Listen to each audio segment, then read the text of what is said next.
Welcome to the Intuitive Therapist Podcast with Janis R. Cohen, therapist, clairvoyant, empath, and medium. Listen in as she takes a no-nonsense deep dive into real human struggles and how to resolve them.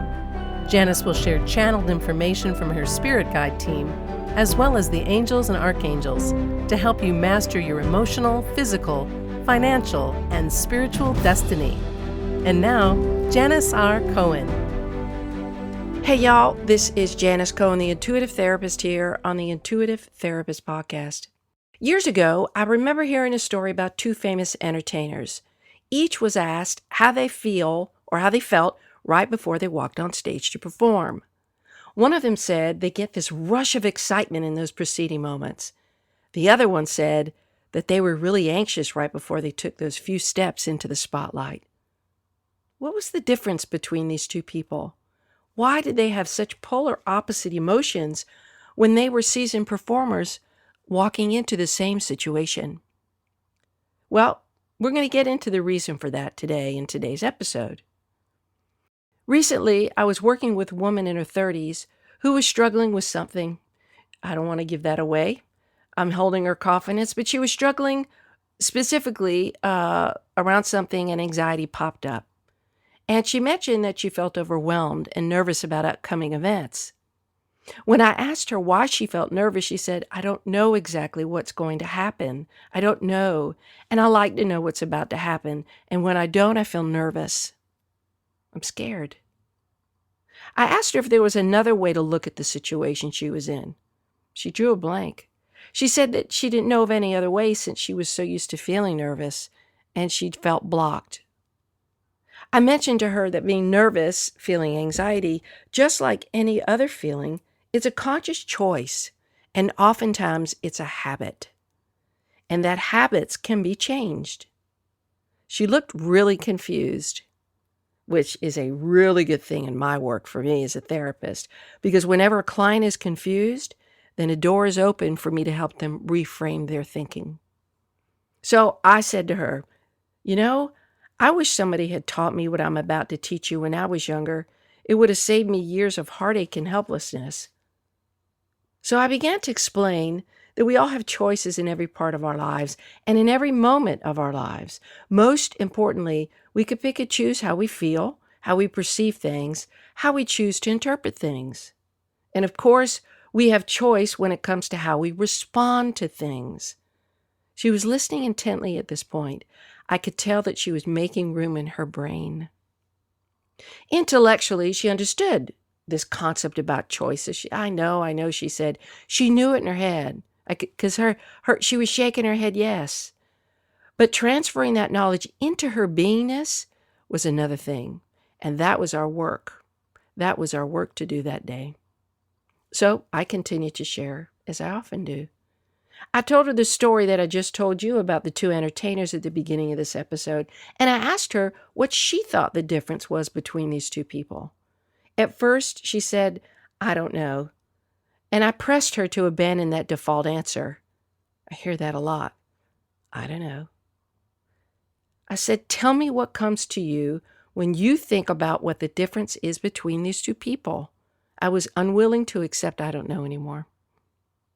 She paused and said, "Well, I guess one felt more confident than the other." I said, "Perhaps, but can I offer you a different perspective?" That's a key for me when I work with people, because when they say yes, it means they're willing to consider something different. She said yes, right? Another door opens for possibility here because the client is ready to suspend her current level of thinking and open up to a new way of thinking, the reframe. The difference between these two people, I said, is that the one that felt excitement right before they took the stage considered what they were about to do as something fun and challenging. And the other person, the one who felt anxious, not looking forward to what was going on, looking at the situation as stressful, but also a challenge, but in a different way, a way that caused them discomfort. I said, "Is this making sense to you now?" And she began to shake her head yes. while she continued to listen intently. I said, "Nothing is a problem in life unless you make it a problem. Nothing can worry you unless you make yourself worry. Nothing can make you sad unless you choose to be sad. Nothing is a problem unless you make it that way." And she sat back in her chair, and it was as if a light bulb went off in her head. I asked her, I said, "What are you thinking about?" And she said, "Wow, I never thought about it that way. I am choosing to make it a problem when I could step back and see it differently. I can see that it's a choice." "Right," I said. And I told her, look, it's normal to have anxiety and worry. We humans do. But really, worry is only good when you're at risk for harm. That's the purpose of anxiety. It's to warn us. Anxiety is only really necessary at those times that we are at risk for harm. But to allow yourself to worry about the future, that's a choice. That is wasted energy. Nothing is ever a problem unless you make it a problem. That means that the minute you begin to live in the future, you're not living in the present. You forget that you only have control over this moment, that you are only in charge of this moment, the one you're in right now. That's all you have. And where you are in this moment right now is where you can take action to alleviate any anxiety by taking action either through literal action, like moving your body, taking care of a task, going to do something, or taking action to reality test whether or not what you believe in the moment that makes you feel incapable or inadequate or scared is absolutely true, or if the limiting belief you have in this moment is serving you. You get to question your mind. You get to choose. You get to choose if what's going on with you now is a problem. You see, if you decide not to see something as a problem, then you're completely open to finding a resolution to it. Almost all of the challenges that we go through are resolvable, either through finding a way to eliminate it or through our own understanding of it and then using it to fuel our progress. Everything contributes to everything. So in truth, we make things problems. We assign that value of problem, in quotes, to things that cause us to feel challenged. I remember months ago, I talked about this concept. It's hard. I mean, it's new. It's not hard. It's new. It's the same thing. We make things problems that really aren't because we decide they are. Choice is everywhere. Choice is all the time. We have choices, even if we feel that there are only two choices, which, by the way, is called a bind. That bind we can't get out of.